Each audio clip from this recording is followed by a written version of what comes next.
네, 여러분 안녕하십니까? 한국해양과학기술원 원장 김웅서입니다. 어제에 이어서 오늘은 우리가 해양 문명과 해양성 이거를 자연과학자의 눈으로 한번 살펴보는 그러한 기회가 되겠습니다. 이 과학이라고 해서 제 강연 내용에 뭐 복잡한 수식이 들어가 있거나 그렇지 않고 대신 보시기에 좋은 그런 사진, 그림으로 가득 채워놨습니다. 자, 지금부터 이제 자연과학자 눈으로 바다를 한번 바라보도록 그렇게 하겠습니다.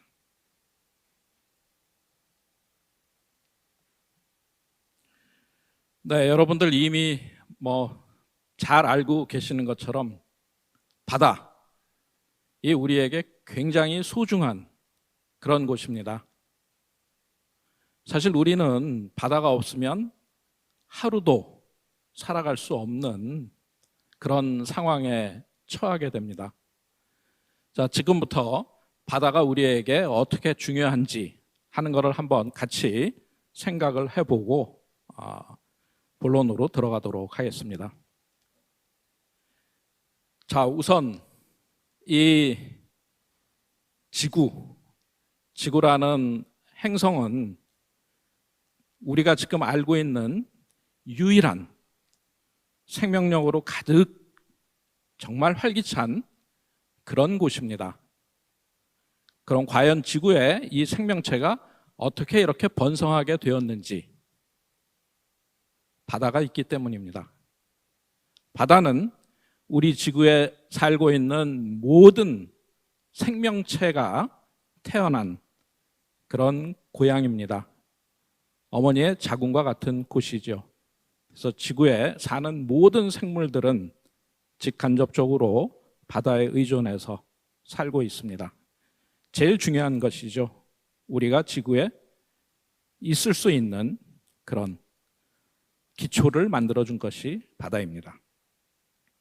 두 번째는 우리가 살아가려면 다양한 그런 자원들이 필요합니다. 그 자원은 굉장히 여러 가지 종류들이 있죠. 오늘 아침에 식사를 하실 때 틀림없이 그 중에는 바다에서 온 그런 먹거리들이 있었을 거라는 생각입니다. 우리가 식량을 바다에서 얻을 수가 있죠. 이거는 우리가 역사 이전에 패총, 유적에서도 바다에서 나는 생물들이 인류에 얼마나 중요한 그런 식량원이었는지 하는 것을 알 수가 있죠. 그리고 이제 바다에서 우리가 얻을 수 있는 각종 자원들은 광물 자원, 우리가 산업적으로 필요로 하는 그런 금속이라든지 아니면은 해저 유전에서 우리가 석유를 채굴을 해서 화석 연료로 활용을 하고 있고요. 그래서 그 에너지원이 또 되고 있습니다. 지금은 우리가 이런 화석 원료뿐만 아니라 바다가 가지고 있는 그 엄청난 에너지원, 파도라든지 조력이라든지 아니면은 바다에 부는 바람이라든지 또 온도차라든지 염분차 이런 것들을 이용을 해서 우리가 전기를 얻을 수가 있습니다. 지금 우리 현대 문명을 영위하고 있는 인간의 입장에서 우리가 전기 없이 단 1초도 살기가 굉장히 힘들 겁니다. 여러분들 지금 하루 종일 스마트폰 보고 계시는데 전기가 없다고 생각을 하면 우리의 생활은 정말 상상할 수 없는 그런 생활이 될 겁니다. 그리고 이 바다, 지금 이제 부산도 해상도시계획이 있고 울산에 한태기 박사님 지금 추진을 하고 계시는데 우리가 해저 기지라든지 또 인천도 해저 도시를 계획을 하고 있습니다. 우리가 살고 있는 이런 주거 공간을 이제 바다로 점차 확장을 해나가고 있습니다. 우리가 예전에 과학소설 SF를 보면은 해저 도시, 그때는 상상적인 그런 이슈였지만 지금은 그게 더 이상 상상 속의 가정이 아니고 우리의 현실로 다가와 있습니다. 그리고 이 바다는 지구에 있는 그 물의 한 97% 이상을 바다가 담고 있습니다. 바다에서 최초의 생명체가 탄생한 지구의 모든 생물들은 물이 없으면 살 수가 없습니다. 그런데 우리가 짠 바닷물을 직접 이용을 할 수는 없죠. 이 민물, 사용할 수 있는 민물도 대부분은 극지방, 고산 이런 쪽에 얼음 상태로 존재를 하고 우리가 정말 쓸 수 있는 지표수 이거는 거의 0.1%도 안 되는 굉장히 적은 양입니다. 그러다 보니까 많은 나라들, 특히 아프리카라든지 이 식수 문제 이런 것들도 굉장히 큰 문제가 되는데요. 바다에 있는 이 엄청난 물 이거를 우리가 담수로 만들어서 쓸 수 있는 그런 해수 담수화 기술 우리나라가 탑입니다. 이미 기술이 발전이 돼 있고 물이 모자랄 때 바닷물을 바로 담수로 만들어서 쓰면은 그 엄청난 양의 물 이거 자체가 또 굉장히 우리 생존에 중요한 그런 자원이지요. 그리고 오늘 아침에 제가 그 사무실에서 내다보니까 엄청 큰 배가 한 대 부산항으로 들어오고 있더라고요. 그 핵추진 항공모함 레이건호가 지금 여기 정박을 했습니다. 오늘 아침에. 이 바다는 우리나라 같은 경우에 뭐 어제도 잠깐 얘기가 나왔습니다만 북쪽이 막혀 있고 뚫려 있는 곳은 바다밖에 없죠. 우리나라의 물동량의 99.7%는 바다를 통해서 전 세계로 나가고 또 들어오고 있습니다. 이 바다는 굉장히 중요한 그런 물류의 고속도로가 되죠. 우리가 생각해 보면은 정말 바다로부터 입는 혜택이 엄청납니다.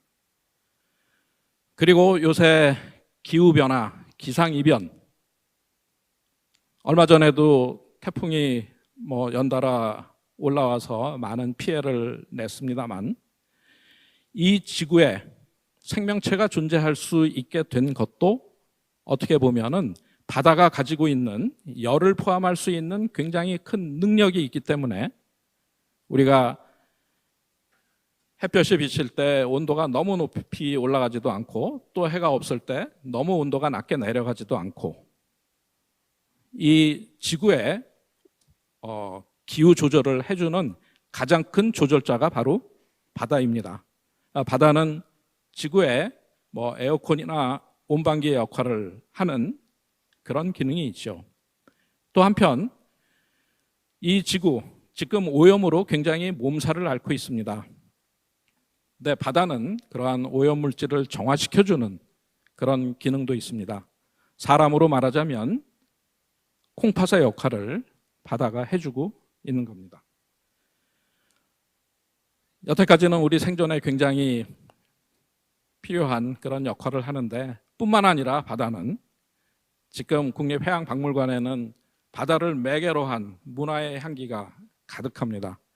우리가 바다를 바라보고 있으면 거기에서 소설이 나오고 시가 나오고 음악이 나오고 미술이 그림 작품이 나오고 영화가 만들어지고 이 바다는 우리에게 이런 인문학적 또 예술 이런 어떤 인스피레이션을 주는 바로 그런 곳입니다. 뿐만 아니라 저 같은 자연과학자들도 바다를 보고 있으면은 그 바다에서 자연과학적인 호기심 이런 것들을 엄청 많이 찾아낼 수가 있습니다. 자, 바다는 이렇게 중요합니다. 자, 그러면 이제 인류는 이러한 바다를 굉장히 오래전부터 호기심 어린 눈으로 바라보기 시작했습니다. 왜 호기심이 더 많이 나올까요? 바다는 우리가 접근하기가 그렇게 쉽지 않은 그런 공간입니다. 육지에서 공기를 허파로 호흡을 하고 있는, 폐 호흡을 하는 우리 인간은 바닷속에 들어가면 굉장히 불편하죠.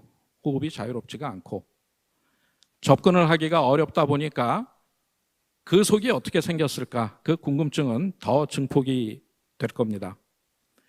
우리가 기록으로 남아있는, 어떻게 보면 가장 최초의 인간이 바닷속에 들어가서 그 호기심을 충족하기 위해서 들어가 봤던 기록, 기원전 325년에 마케도니아에 여러분들 잘 아시는 알렉산더 대왕이 원정에서 돌아오는 길에 페르시아만 잠깐 머물렀습니다. 여러분들 제주 가보시면은 이 모래라든지 조개 껍데기가 부서져서 밑에 깔려 있으면은 그 바닷물 색깔이 우리가 보고 있는 그런 바닷물 색깔과는 달리 그 아주 아름다운 옥색으로 빛나죠. 페르시아만, 그 아름다운 물 색깔을 보고 알렉산더 대왕은 저 속에는 뭐가 있을까? 그래서 여러분들이 그림에 보시는 것처럼 이 잠수종, 예전에 세월호 때도 아마 잠수종 얘기가 많이 나와서 여러분들도 기억을 하실 텐데요.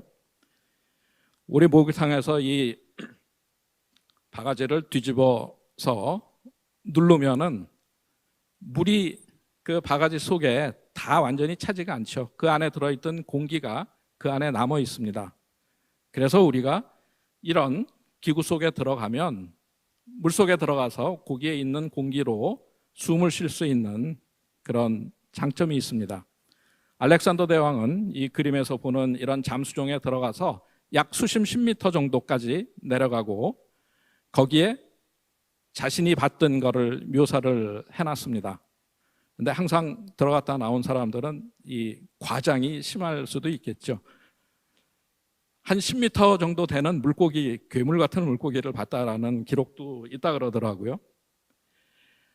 자, 이 잠수종은 지금 현대에도 아까 말씀드렸듯이 세월호 사고 때도 그렇고 그 안에 있는 공기를 우리가 에어퍼킷이라고 얘기를 하고요. 배가 전복이 됐을 때 그 안에 갇혀 있는 공기가 사실은 사고를 당한 분들이 더 생존을 할 수 있는 그런 공간이 될 수가 있습니다. 지금도 이거는 활용이 되고 있고요. 어떻게 보면은 인류가 바다에 대한 호기심을 풀기 위해서 가장 먼저 썼던 그런 도구가 아닌가 생각을 합니다. 자, 그리고 이제 1500년대 정도 오면은 이 바다의 괴물 이야기들이 많이 나오는데요. 우리가 바닷속에 괴물 이야기가 나온다는 얘기는 그만큼 바다가 인류에게 경외심도 불러일으키고 또 그 어마어마한 규모, 끝을 알 수 없는 수평선, 그리고 깊이를 알 수 없는 그런 데서 오는 불안감, 공포심, 이런 것도 굉장히 많았을 겁니다. 여기 보면은 그 올라우스 마그누스라는 이 스웨덴 작가가 1555년에 쓴 글에 왼쪽에 보는 것처럼 이 바다뱀, 이런 얘기도 나오고요. 이 바다뱀이 지나가는 배를 침몰을 시켰다, 이런 얘기도 나오고요. 그 다음에 이제 에릭 폰토피단, 이 덴마크 작가이자 그 루터교 주교인데요. 1752년에 크라켄은 아마 여러분들도 많이 들어보셨을 겁니다. 오징어나 문어 같은 이런 두 종류, 굉장히 크기가 큰 이런 생물들을 보고 저 바닷속에는 정말 우리가 상상할 수 없는 크기의 이런 괴물들이 살고 있을 거다라는 그런 가상적인 괴물들을 많이 만들어냈습니다. 근데 실제 이게 가상적인 그런 생물일까요?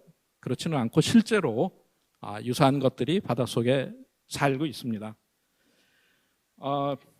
이제 여러분들도 정말 잘 아시는 이 줄 베른, 어떻게 보면 제가 바다에 푹 빠지게 됐던 계기 중에 하나인 이 줄 베른의 해저 이말리라는 그런 소설이 있습니다. 거기에 보면 역시 이런 바다 괴물들이 노틸이라는 잠수정을 공격하고 이러는 얘기가 나오죠. 그리고 조금 더 지나면은 이제 역시 여러분들이 잘 아시는 미국의 소설가 허먼 멜빌이 그 백경, 모비딕의 이 고래 얘기, 괴물로 이렇게 묘사가 돼 있죠. 자, 이런 것들이 쭉 어떻게 보면은 그런 인문학적인 상상력을 많이 만들어내게 됐습니다. 자, 줄 베른을 조금 더 살펴보면은 줄 베른이 쓴 소설을 보면은 참 이분이 어떻게 보면 소설가이지만 과학적인 이런 백그라운드가 굉장히 잘 돼 있다. 저도 보면서 감탄을 한 적이 굉장히 많습니다. 보면은 1864년에 지구 중심으로의 여행, 그러니까 지구 속으로 들어가는 그런 소설을 썼고요. 1865년에 이제 지구에서 달까지 우주로 그 상상의 나래를 펴나갑니다. 그리고 쭉 신문에 연재했던 그런 해저 이말리 1870년에 이제 완간이 돼서 출간이 됐는데요. 이제 바닷속으로 또 상상의 나래를 펴니다. 그리고 1872년에는 여러분들이 역시 또 잘 아시는 80일간의 세계 일주를 했고요. 한참 뒤에 이제 남극의 미스테리, 이 극지방, 바다, 우주, 지구 속 종횡무진 이런 과학적인 상상의 나래를 펴니다. 이 줄 베른의 해저 이말리에 나오는, 어렸을 때는 그게 호기심으로 그냥 소설로 읽었는데요. 제가 과학자가 되고 나서 또 다른 호기심이 생겼습니다. 줄 베른이 지금부터 한 150년 전에 썼던 그 소설 속에 있는 SF에 있는 과학적인 얘기가 정말 이게 과학적인 사실일까? 아니면은 허구일까? 이런 호기심이 생기더라고요. 그래서 과학동화라는 잡지에 2006년에 해저 이말리 과학 산만리라는 글을, 해저 이말리를 정말 꼼꼼하게 읽으면서 거기에 과학적인 오류를 찾아내기 위해서 눈에 불을 켜고 읽었습니다. 그래서 오류도 많이 찾아냈는데 최종 결론은 현대 해양 과학자들이 알고 있는 지식의 범위와 그다지 차이가 없다라는 결론을 내게 됩니다. 그거 보면서 참 150년 전에 어떻게 이렇게 과학적인 지식을 많이 가지고 있었을까 감탄하게 되는 그런 계기가 됐습니다. 자, 여기 보면은 그 노티를 공격하는 그런 괴물들 사파도 있고요.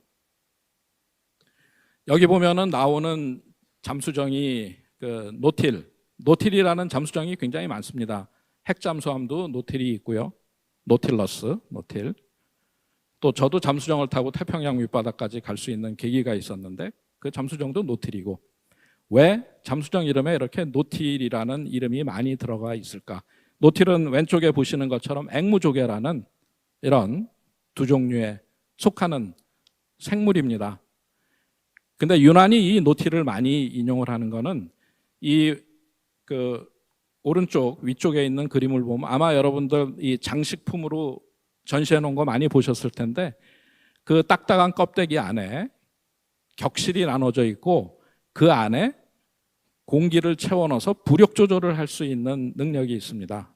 그래서 이 앵무조개는 자기가 올라갔다 내려갔다, 지금 잠수함들이 그 격실 안에 물을 채웠다 뺐다 하면서 부력 조절을 하는 거하고 똑같은, 어떻게 보면 이 노틸이 가지고 있는, 생물이 가지고 있는 자연의 지혜를 우리 인류가 그거를 모방을 해서 잠수함을 만든 것이죠. 자, 이 크라켄도 그렇고 또 줄 베른 해저 이말리에 나오는 괴물도 그렇고 이런 것들이 1500년대부터 기록으로 그런 대왕 오징어, 자이언트 스퀴드에 관한 얘기들이 한 500여 건이 기록으로 남아 있습니다. 그런데 그 기록이 모두 다 죽어서 바닷가에 밀려온 거를 사람들이 보고 인지를 한 거거든요. 과학자들은 일반인들하고 다른 호기심이 있죠. 이놈들이 살았을 때는 어떻게 행동을 할까? 어떻게 먹이를 먹을까? 많은 과학자들이 시도를 했는데요. 그 일본 과학자들이 드디어 살아있는 이 대왕 오징어를 사진을 찍고 동영상을 촬영하는데 성공을 했습니다. 이게 길이가 약 한 7m 정도 되는 그런 대왕 오징어였습니다. 여기 있는 그 오가사와라 인근 그 해역에서 이게 제 기억으로 수심이 그때 한 700m 그 정도 됐던 걸로 제가 기억을 하는데요. 네, 그래서 이렇게 영상으로 살아있는 실체를 우리가 보게 됩니다. 우리나라에도 뉴스에 가끔 뭐 포항이라든지 이런데 그 어민들이 죽은 대왕오징어를 끌고 와서 뉴스에 나오는 적도 있습니다. 자, 그러면 우리 인류가 그 깊은 바닷속에 호기심을 풀기 위해서 들어간 역사를 잠깐 살펴보도록 하겠습니다. 맨 위에 있는 이 심해 대양 탐사의 어떻게 보면은 획기적인 사건은 바로 1872년부터 76년 HMS 챌린저호의 탐사입니다. 이거는 배를 가지고 전 세계 대양을 심해를 이제 선박을 이용해서 탐사를 했고요. 뒤에 좀 더 자세히 말씀을 드리겠습니다. 그리고 1930년대 들어오면 인류는 뭐를 만드느냐 하면 베시스피어, 잠수구, 잠수를 할 수 있는 쇠로 만든 공을 만들어서 배에서 쇠사슬에 매달아서 그 안에 사람이 들어갑니다. 그리고 현창을 통해서 밖을 내다볼 수가 있고요. 이런 쇠공 안에 들어가서 사람들이 배에서 이제 물속으로, 바닷속으로 들어가서 주변을 관찰을 하고 그 호기심을 풀기 시작했습니다. 그러다가 이제 1960년대 들어오면은 베시스케이프, 이 사진 위에 보시는 이 트리에스테라는 잠수정을 타고 그 두 명이 지구에서 가장 깊은 바다 마리아나 해구로 내려가게 됩니다. 그 사진에 있는 밑에 동그랗게 돼 있는 곳이 두 명이 탔던 그 거주구가 되겠고요. 그 이후에 이제 아르키메데라든지 이런 그 베시스카프가 거의 10,000m까지 내려간 일이 있고요. 이제 1960년대 들어오면 해양 과학자들이 깊은 바다에서 과학 탐사를 할 수 있는 심해 유인 잠수정을 만듭니다. 미국의 우주월 해양연구소에서 1964년에 엘빈이라는 그 당시에는 4,500m까지 들어갈 수 있는 잠수정이었는데 최근에는 이제 6,500까지 업그레이드가 됐습니다. 이렇게 과학 탐사를 할 수 있는 잠수정을 만들어서 깊은 바다를 탐사를, 과학적인 탐사를 하기 시작을 하고요. 그 다음에 중간에 이제 70년대에 오면은 역시 유명한 분인데 실비아 어리라는 분이 이 대기압 잠수복을 입고 바닷속 산책을 하는 그런 기록을 남기고요. 그 다음에 이제 중국이 해양 굴기를 통해서 좌우릉이라든지 번더저우라든지 처음에는 7,000m, 그 다음에는 10,000m 제일 깊은 곳까지 들어갈 수 있는 그런 과학 탐사가 가능한 심해 유인 잠수정을 만들어서 지금 탐사를 하고요. 그 다음에 이제 그 제임스 카메론이라든지 빅터 베스코버 같은 분들도 잠수정을 타고 가장 깊은 마리아나 해구까지 다녀오게 됩니다. 자, 그럼 HMS 챌린저는 72년에서 76년까지 꽤 오랜 시간 동안 그 사진에서 보시는 것처럼 이런 범선을 이용해서 과학 탐사를 했는데요. 그 항해한 거리가 127,580km고 이거는 지구 둘레를 한 3바퀴 정도 도는 그런 거리입니다. 이런 장거리 항해를 하면서 수심 측정도 약 한 500군데에서 수심 측정도 하고 그 다음에 해수의 온도가 어떻게 되는지도 측정을 하고 그 다음에 이제 바닥에는 어떤 생물들이 사는지 이 채집도 하고 그 다음에 그 중층에는 어떤 생물들이 사는지 또 생물 채집도 하고요. 이렇게 해서 굉장히 많은 어떻게 보면은 해양 과학사적으로는 정말 엄청난 양의 지금으로 치면 빅데이터 급의 그런 자료들을 얻게 됩니다. 그리고 그때 얻은 자료들은 50권 분량의 보고서로 발간이 됐고요. 그 페이지 수만 보더라도 29,500쪽에 달하는 엄청난 분량의 그런 보고서를 만들게 됩니다. 이거는 지금도 해양과학 쪽에서는 거의 바이블 같이 그 활용이 되는 그런 자료입니다. 이거는 당시 HMS 챌린저에 있던 그런 여러 가지 과학 탐사를 할 수 있는 기구들인데요. 보시면은 여기 있는 거는 지금 채수를 할 수 있는, 바닷물을 뜰 수 있는 이런 채수기입니다. 그래서 원하는 깊이에서 바닷물을 채수를 해서 그걸 분석을 하면 바닷물의 성분이 어떤지, 그 속에 어떤 생물이, 미생물들이 살고 있는지 하는 것들을 확인할 수 있는 장비인데, 지금 현대 과학자들이 쓰는 거하고 기본적인 모양은 똑같습니다. 그리고 옆에 이제 중층에 사는 생물들, 물고기라든지 이런 거를 할 수 있는 트롤, 이런 장비가 있고요. 이 오른쪽에 있는 거는 드레치라고 바닥에 사는 생물들을 그 채집할 수 있는 그런 거였는데, 이 당시만 해도 한 10년, 20년 전만 해도 사람들은 1850년대 그 에이조익 시오리라고 심해에는 생물이 살지 않는다라는 그런 설을 믿고 있었습니다.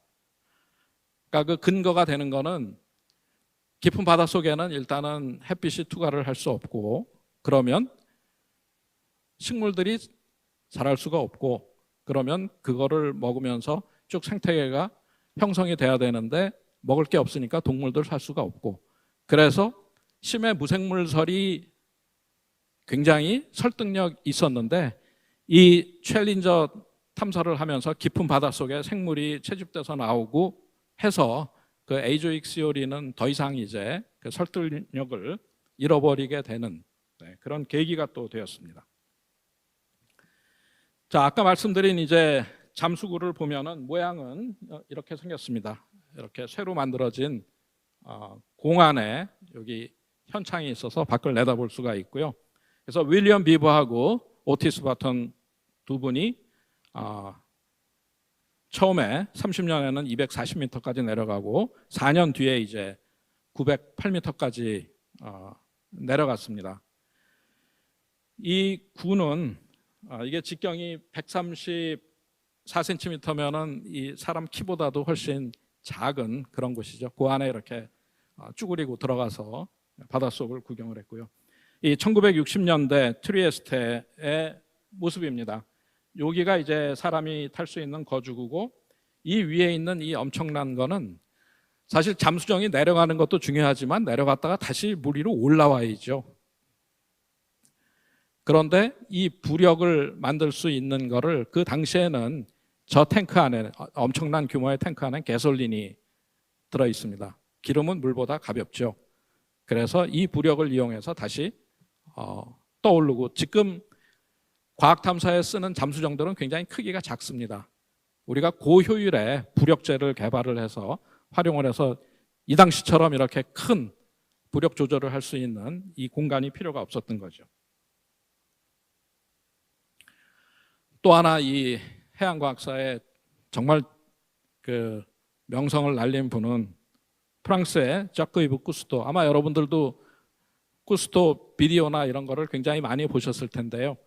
그 접근하기 어려운 바다를 옷에 물 한 방울 묻히지 않고 우리가 TV를 통해서 그 바닷속의 비경, 미스테리를 볼 수 있는 그런 기회를 만들게 해준 분이 바로 이 자크-이브 쿠스토인데, 이 스쿠버 다이빙 지금 굉장히 이제 해양 레저로서 뭐 많은 분들이 그 즐기고 있는데요. 우리가 흔히 그 잠수통이라고 하는 공기통, 이 아쿠아롱을 개발을 하고 이 스쿠버 장비를 개발한 그런 분입니다. 그래서 인류가 바닷속에서 물고기처럼 자유롭게 행동할 수 있는 그런 기회를 만들었고요. 그 다음에 실비아 얼은 오른쪽에 있는 사진처럼 이런 대기압 잠수복이라 하면 우리가 바닷속에 들어갈 때 인류가 접근하기 가장 힘든 그 장애물이 되는 배리어가 되는 것이 바로 수압입니다. 10m 내려가면 일기압씩 압력이 높아지기 때문에 그 압력을 견뎌야 되는데 이 오른쪽에 마치 그 우주복처럼 보이는 이런 것들이 수압을 막아주는 대기압, 우리가 공기 중에서 이 육상에서 느끼는 거하고 똑같은 압력만 받을 수 있도록 해주는 게 바로 이런 잠수복이고요. 이거를 입고 그 하와이 오아후 섬 주변에 2시간 반 동안 한 300m 정도 깊이에서 해저 산책을 한 이런 이벤트가 있었습니다. 자, 이거는 이제 우리가 잠수복의 그 히스토리를 잠깐 보면 이 오른쪽에 있는 이게 어떻게 보면 최초의 잠수복인데요. 지금 보면은 굉장히 좀 그렇죠. 이 나무통으로 만들고 가죽을 덧대고 물이 새지 않게 밀랍으로 봉하고, 이제 지금은 우리가 잠수정이 로보팔로 모든 작업을 하는데 이 당시에는 사람이 그 밖으로 손을 내 가지고 작업을 했습니다. 근데 이렇게 허술해 보이는데 실제로 그 스페인의 은괴를 싣고 오던 배가 침몰을 했는데 이걸 가지고 가서 은괴를 인양한 그런 기록도 남아 있습니다. 자, 그다음에 이제 과학 탐사를 할 수 있는 그 잠수정 저롱, 이 중국이 2012년에 7,000m까지 들어갈 수 있는 이런 거를 만들어서 탐사를 했고요. 최근에는 뭐 10,000m 넘는 것까지 해서 어떻게 보면 심해 탐사를 주도를 하고 있는 이런 형국이 되었습니다. 그리고 또 여러분들이 잘 아시는 제임스 카메론, 2009년인가요? 아바타 굉장히 아마 재밌게들 보셨을 텐데 그 아바타를 만들고 제임스 카메론이 아바타의 후속편의 배경을 심해로 정하고 심해를 배경으로 한 아바타 후속편을 준비를 했습니다. 소문만 무성하다가 보니까 올 연말에 드디어 개봉을 하고요. 그 The Way of Water인가 물의 길 이런 걸로 이제 심해를 배경으로 아바타가 곧 개봉된다고 합니다. 이 혼자 탈 수 있는 이 잠수정에 들어가서 10,000m 넘게 들어갈 수 있는 그런 용기, 이 감독이 직접 가서 심해를 보고 영화를 만드니까 훨씬 더 리얼한 그런 영화가 만들어졌을 거라는 기대를 합니다. 그리고 이 빅터 베스코보, 이분은 이제 리미팅 팩터라는 이런 심해 유인 잠수정을 만들어 가지고 심해 탐사를 굉장히 액티브하게 하고 있는데 보면은 5 Deep Sea Expedition이라는 프로그램을 런칭을 했어요. 우리가 왜 등산 좋아하시는 분들은 뭐 높은 봉우리 뭐 3개봉을 정복했다든지 이런 얘기가 나오는데 5대양의 가장 깊은 곳을 잠수정을 타고 다 가보겠다 해서 실제로 여기 보시는 것처럼 2018년에 대서양, 19년에 남빙양, 남극해, 19년에 인도양, 그리고 태평양, 북극해 깊은 곳을 다 탐사를 성공을 했습니다. 그리고 이제 지금은 과학 탐사할 수 있는 가장 깊이 들어갈 수 있는 잠수정이 중국이 개발한 번더조우라는 이거고요. 지금 굉장히 액티브하게 그 탐사를 하고 있습니다. 그래서 단순히 호기심으로 시작했던 인류의 그 심해 바닷속에 대한 이런 호기심, 이런 거를 이제는 과학자들이 가능하게 지금 만들었습니다. 가장 깊은 바다도 못 들어갈 바다는 없습니다. 자, 우리나라는 이제 저희 원에 이파문 박사 팀이 2007년에 무인 잠수정 배 위에서 그 리모트 컨트롤을 해서 심해 탐사를 할 수 있는 이런 무인 잠수정을 만들어서 저희들이 이거를 가지고 이제 탐사를 여러 차례 했고요. 이거는 이제 모식도인데 시간이 넘어가겠습니다. 이거는 이제 2016년에 그 마리아나 해저 분지에 가서 해미레가 찍은 그런 영상입니다. 보면은 여기 지금 뎁스가 약 3,000m 깊이고요. 네, 여기에 이렇게 연기처럼 나오는 게 이게 육지로 보면은 화산 생각하시면 됩니다.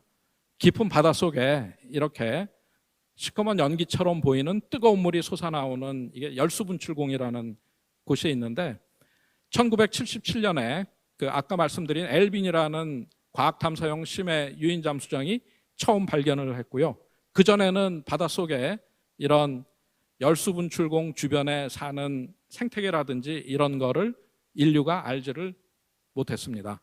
근데 이게 굉장히 여기 과학적인 중요한 그런 메시지가 있는데 저한테 주어진 시간이 지금 딱 2분밖에 안 남아가지고 그 얘기는 그냥 스킵을 하고 점심시간에 혹시 궁금하신 분은 저한테 물어봐 주시면 답변을 드리겠습니다. 자, 이런 것들이 바닷속에 있고요.